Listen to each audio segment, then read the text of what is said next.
Welcome to Whole Team Eats Podcast, a 24/8 media production. Ever wonder who trains your favorite athlete? Join Tim Miller as he takes a look at the behind-the-scenes training of professional and collegiate athletes. Tim connects with trainers, athletes, and others in the sports community to share their stories.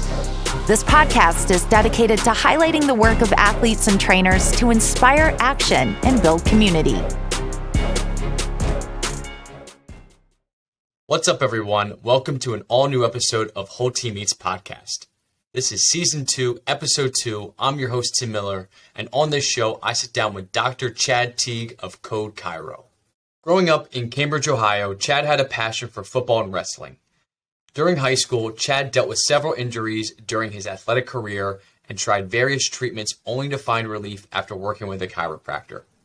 It was this personal experience that changed his career trajectory, making becoming a chiropractor his sole focus. On the show, we discussed Chad's collegiate career at Mount Union, where he wrestled and walked onto the football team. Chad started practicing as a chiropractor in the back of his friend's Crossfit Gym, where he would find his first clients. After a few years, Chad met his wife while training, who later encouraged him to open his own location. Chad has trained several collegiate and professional athletes, including Jarvis Landry, David Njoku, and Terry Rozier. It is my pleasure to introduce Chad Teague, founder of Code Chiro, to the show. Chad, welcome. Thank you for having me. Yeah, we appreciate you, coming on the show. I know we've been trying to connect for some time now. Yes. But a natural start, and where most of my episodes kind of start with a lot of my trainers is, can you tell our audience how training has been in 2022? Now that we're almost done 2022. Yeah, it's been an eventful year. Obviously, being able to, this is kind of our first real full year of being able to have like zero restrictions on training and getting people in the gym and not having to worry about masks and mandates and all that stuff. So it's been a lot less stressful for a lot of the people we work with and definitely on us as well. Yeah. And what sports do you focus on primarily? I would say inherently I work a lot with basketball and football, but then I have random, offshoots of a lot of CrossFit, a lot of just local sports here as well. So, but at the higher level, definitely football and basketball are my two main. Yeah, and I think we'll dive into those sports and who you train, because you train some big names in both NBA, NFL, some collegiate athletes as well. But I did want to just take a step back and tell our listeners a little bit about yourself, your background, your athletic background. I know you played football. I think you also wrestled at, is it Mount Union College? Yep. Mount Union. Could you tell our listeners about where you grew up and then playing sports in college and how that kind of transpired and led you into where you are today? Yeah, I'm from Cambridge, Ohio, which is a small town down southeastern Ohio. I grew up there my whole life, and then I went to school at Mount Union. I got more grant money because D3 we don't get scholarships, you get grants. So got more grant money because for wrestling. So my senior year of football, I broke my ankle and missed basically the entire season. But I love football. I was just good at wrestling, but football was definitely my favorite sport. So wrestled there throughout college, and then my junior year spring ball, I said screw it and walked onto the team, and then worked my way up and got into some rotations and had a lot of fun with it. So biggest regret is not playing all 4 years. Yeah, you would have got in sooner if you could. And I know just, myself playing football through high school, I never played in college, but some of the wrestlers were always some of the best football players as well. What position did you play? I was linebacker. Yeah, I feel like every single wrestler is a linebacker, yeah. Which is true with you as well. So we're here at 24/8 Media. We're based in Philadelphia, and one name that comes to mind when you say Mount Union is our head coach of the Philadelphia Eagles, Nick Sirianni. Yes. He played receiver at Mount Union College. So you didn't have any overlap with him, but you know of him being at Mount Union, and he was, from what I hear, a pretty good receiver in his time. Yeah, obviously he's doing a great job up there, and it's cool to see. We get quite a few players that kind of filter into the NFL from our school, which is kind of rare for a Division III school. But the biggest thing I really liked from Nick is I saw an interview from him. I don't know, it's probably a month or two back, and he was talking about just like the tradition of our school, and I think they were like 6-0 or something. Or like, what do you like? How do you change your preparation for the games? And he basically said he's like, I've been here before.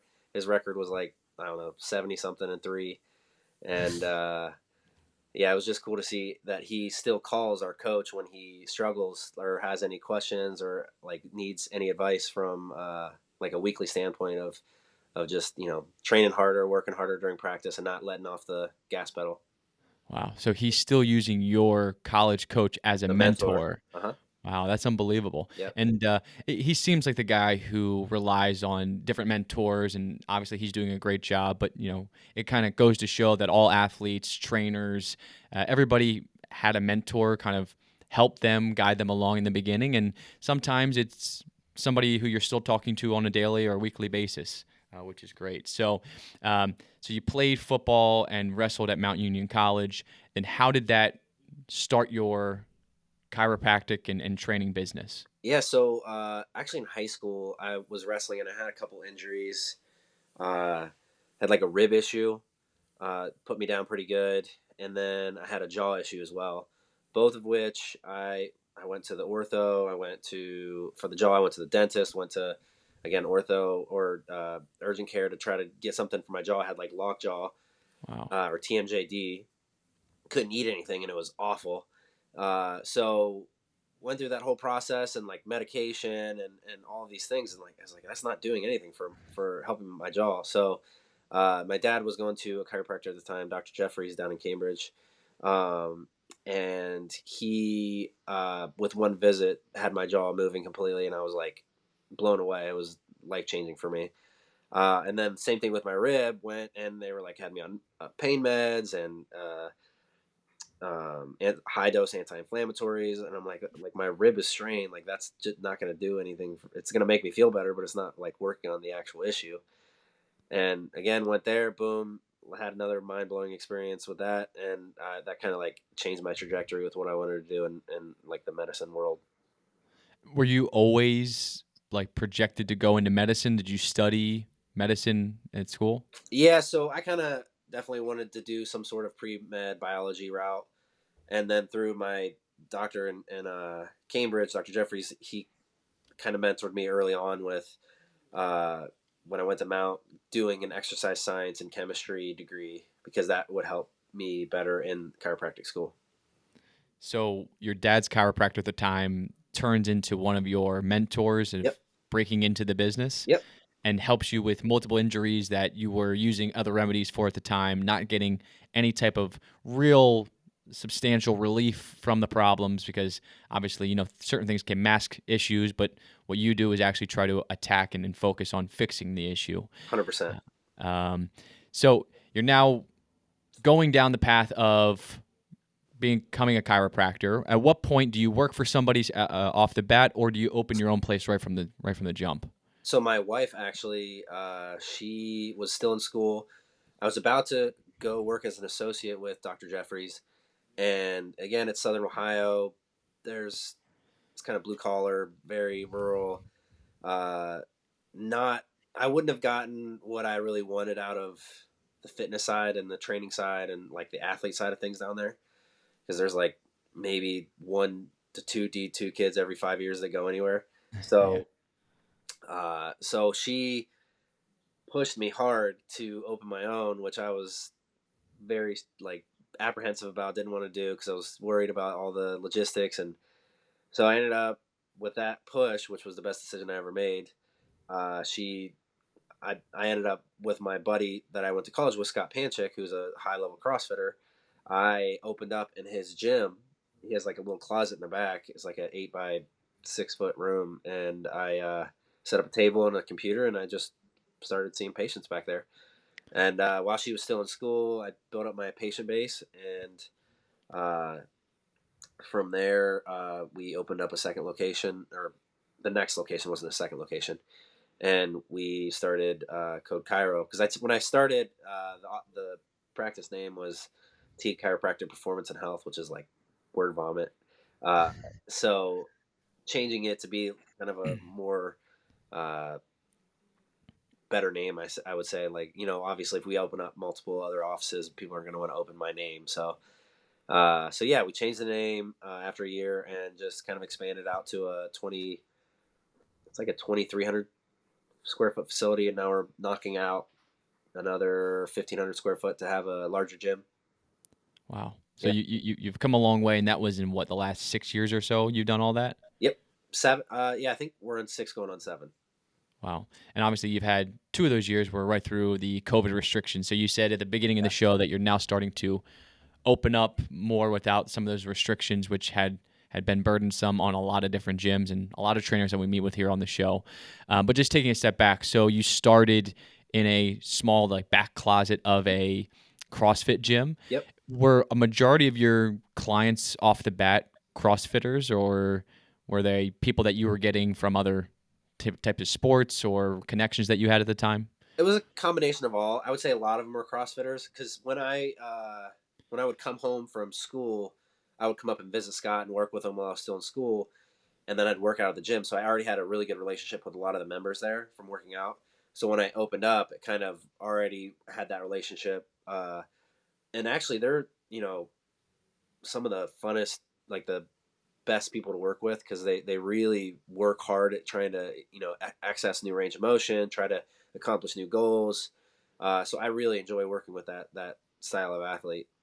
Yeah, and I only have such like compared to you, obviously, a very limited knowledge of what goes into CrossFit. I mean, I know like the general sense of what it is, but I'm sure from being a chiropractor, there's a lot you can do with people who the wear and tear on their bodies with CrossFit day in, day out. So it's probably a great industry to get started with. And then obviously since then you've expanded. And you were doing CrossFit at the time as well, or do you still do CrossFit? I do like a variation of cross training, CrossFit. Like if I'm traveling and I need a quick workout, I just go into a gym.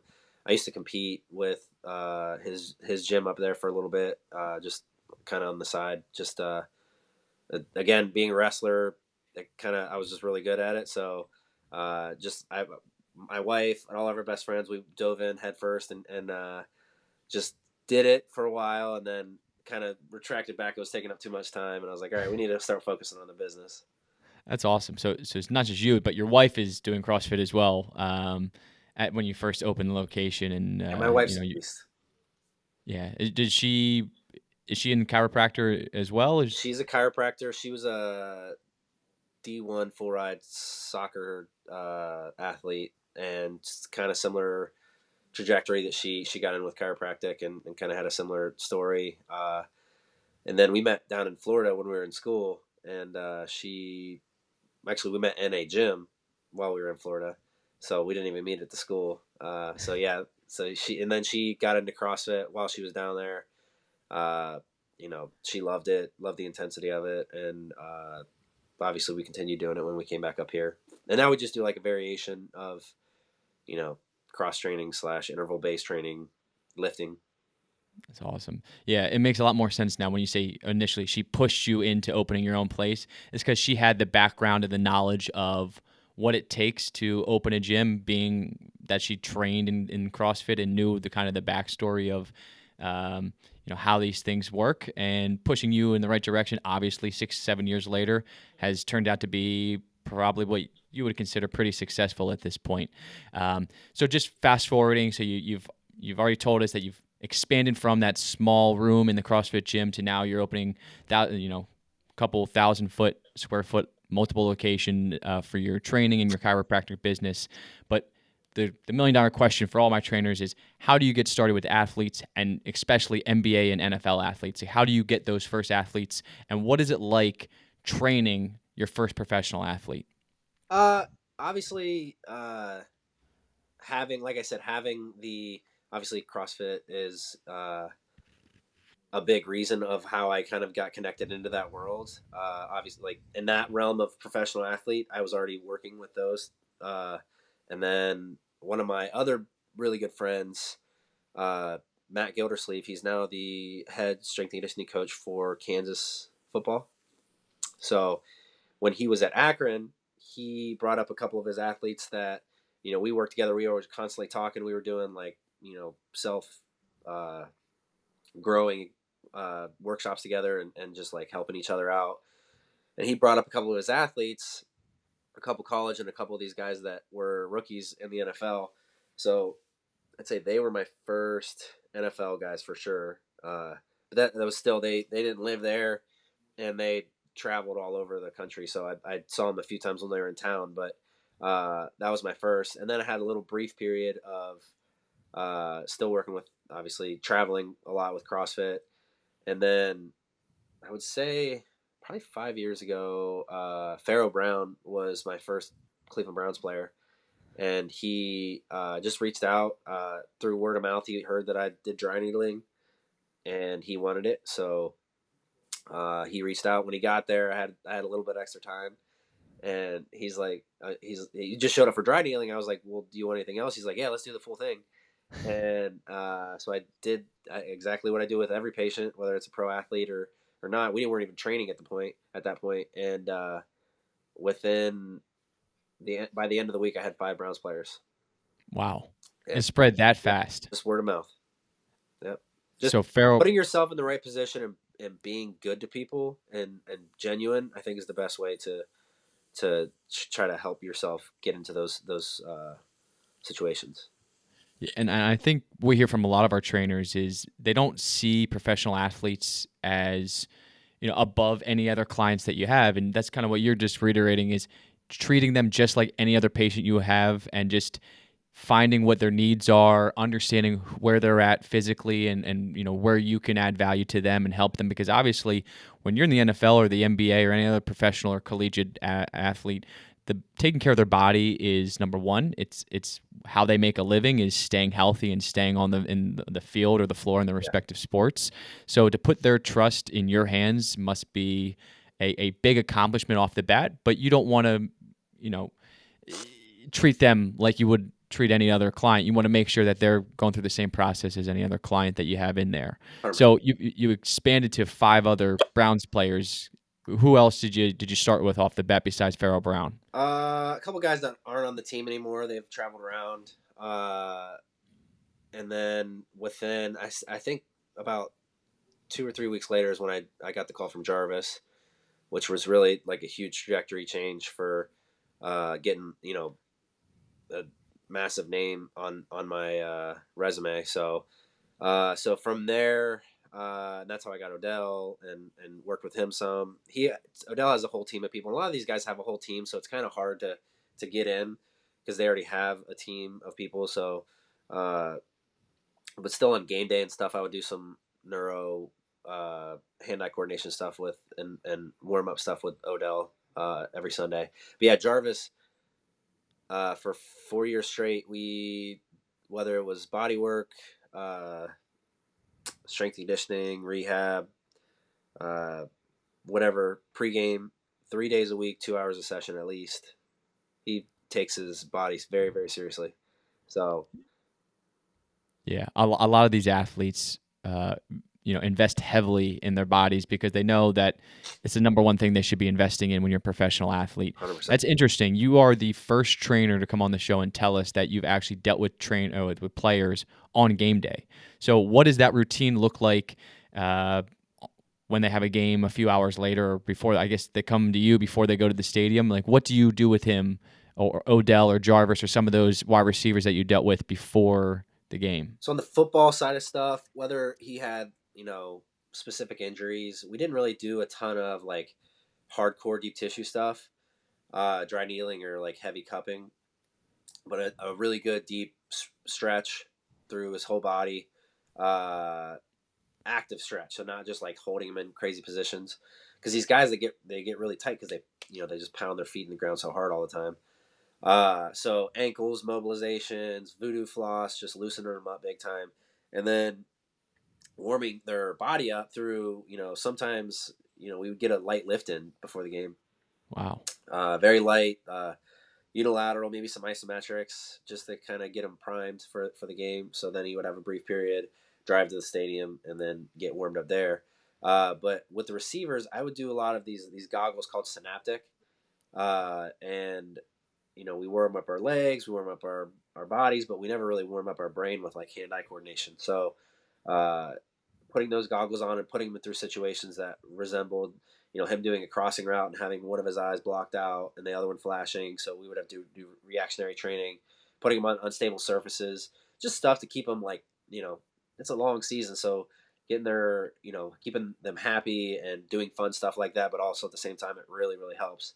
And it can go as extreme as Jarvis had like this synaptic board where we would test his visual fields and find out where his weak links are. And they have these quad strobes where, so say he was deficient in upper right and then lower right. So on the right eye, upper right was deficient, and in the left eye, lower right was deficient. So we would block out all the other fields and just work on those areas. So it kind of helped strengthen that visual field. That's interesting. Yeah, If you that's see some of his catches, it's like I mean, he's already naturally just really good, but he wants to be better, so he's just fine tuning that craft, and he's crazy with his catches. yeah, and I would assume like for him, for Jarvis or Odell, they're already really really good at what they do, but they're going above and beyond, and they're saying, what weaknesses can I find and how do I attack those weaknesses? And that's why they're two of the best Yep. receivers in the game and have been since they were teammates at LSU.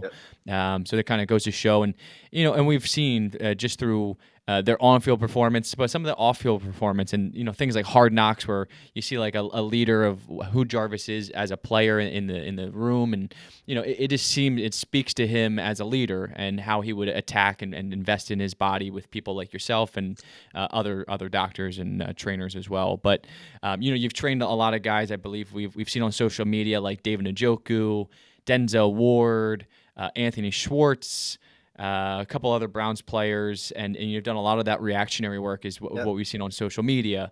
And it just is a testament to these players for spending the time with you and when working on their deficiencies that they need to.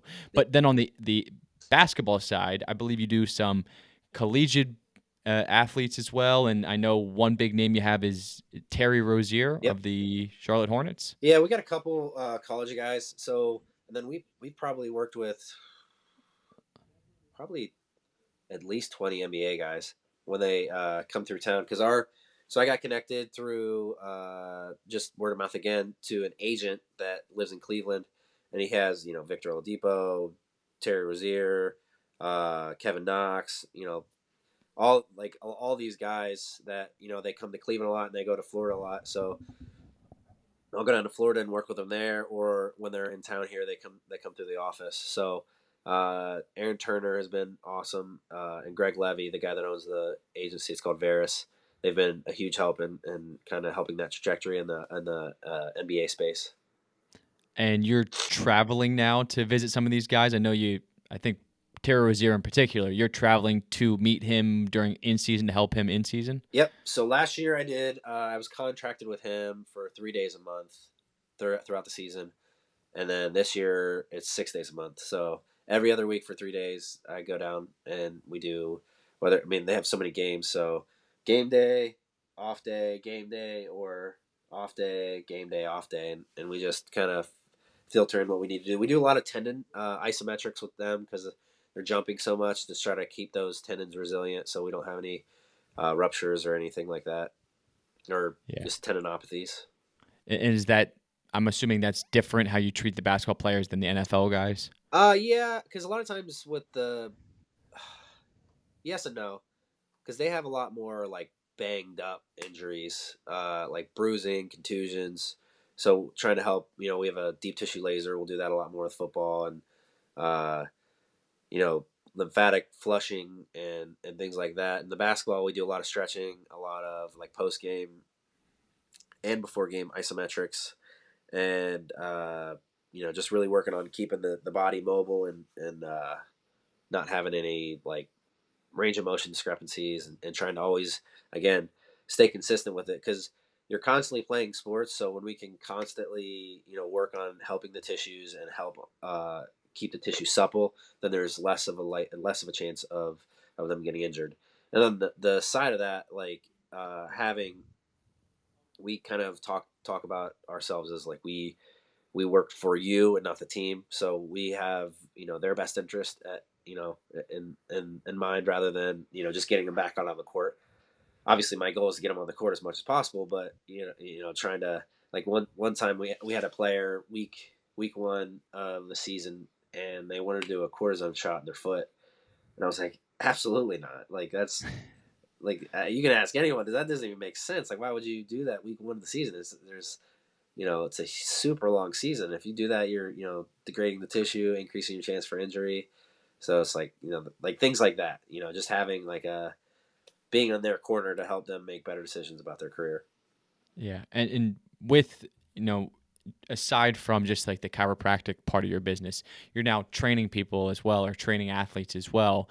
And what would you say, like every in season and off season might be a little bit different, but is it difficult? Do you find it difficult to motivate the players, or sometimes they come to you when they're, injured, obviously? And is it tough to deal with keeping them motivated, or are they self-motivated? Obviously, Jarvis is a great example of somebody who's self-motivated and works on his deficiencies in his game. But do you find that tough at all, or is that part of your job? Every player is different. Every patient's different. You have to kind of find, what their mindset is, and then just try to guide them. A lot of sports psychology, a lot of just psychology in general. Some are self-motivated, some, need a lot of assistance and guidance in that realm. So, being, versatile and being able to kind of talk them through those things are really important. Yeah. So we've kind of got a good overview of where you started coming out of school, obviously meeting your wife and pushing you to launch the business to where you are today. And, you've come a long way from, where you are 6-7 years ago, going through COVID and overcoming those restrictions. Now things are opening back up, and you've kind of built a reputation where, you're not only dealing with players, collegiate, local to you, or professional, local to you in Cleveland, but now you're traveling, like, for instance, 6 days a month for Terry Rozier, and you're kind of doing different athletes of different sports, and you're expanding your brand and your name pretty substantially over the last couple of years. But it sounds like everything just kind of was up to the right as far as trajectory of your growth and what you've done. But I'm assuming there were some obstacles and setbacks along the way, COVID being one of them. But, what other obstacles or hardships did you have to face in launching your own business? I don't know if you were always entrepreneurial from the start, but I'm assuming anytime you start your own business, there's some figuring out to do. Yeah, it's really difficult to start a small business, no matter, who you are. There's just a lot of obstacles. You gotta, whether it's financing things or, doing things, it's really difficult. COVID was kind of interesting. We actually grew significantly during COVID. And we didn't shut down technically. So we just kind of sent our staff home and the doctors stayed in and worked. And then during COVID, Dave was stuck in Cleveland, so we would go in late night and just work a ton on his strength. And he when we first started working with him, he wouldn't squat because he hurt his knee and he was scared to squat now. And then we just kind of changed his mechanics on how he squats, started getting him squatting, and then, I mean, over the past 3 years, you can kind of I'm not taking full credit for it because, like, he goes down to Florida and trains a lot, but like us kind of helping him change his biomechanics, and I just swear he just keeps coming back bigger and bigger every year. He's a specimen. So he was a lot of fun to work with. I forget what we were talking about before this, but what was the question? Yeah, the setbacks and dealing with business. Obviously, COVID was, for some people, and being a doctor, right, you were able to remain open. So it was almost like an opportunity for growth for you in a way, just because so many other facilities were limited. But being as that you were a doctor with chiropractic patients, you were able to stay open. Yep. So that was the biggest problem there was probably just the fact of, so we sent the staff home for just a couple weeks, then they felt comfortable coming back. And then huge help was Dr. Ryan that works in our office. He's been a savior to our practice. He helps a ton. He works with a lot of the Browns players as well, and travels a lot. When I'm busy and I'm in Charlotte, I'll send him to San Francisco when Raheem was there, or Detroit, or wherever.